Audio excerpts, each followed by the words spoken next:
Guys, welcome to my YouTube channel. I'll be showing you how to create your Solar ID with the Solar dVPN app. Now you're wondering, why do you need a Solar ID? Well, the answer to that is very easy.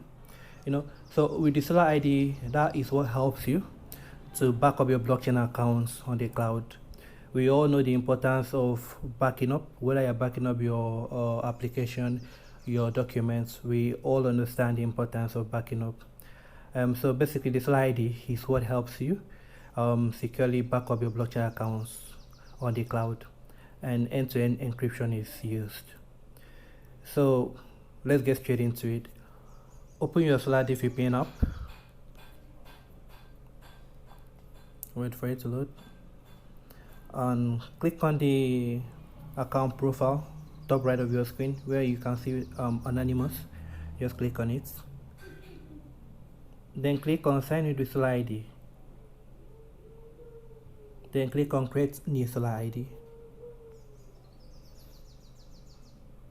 On this page, all you have to do is fill in the information that is being required and then click on create account. So for the sake of this guide, I'll just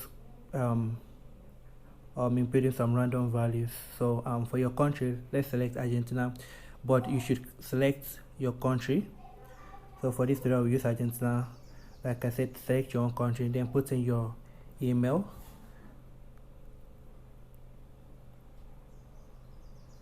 your real email, and then put in your password.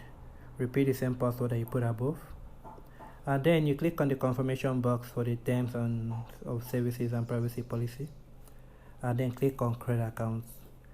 Now I'm not going to click on create account because I don't want to create a fake Solar ID. But basically, that is what will be required. Once you fill in your information here, click on create an account, and then your Solar ID will be created. So guys, as you can see, it's quite easy and straightforward, like I mentioned earlier.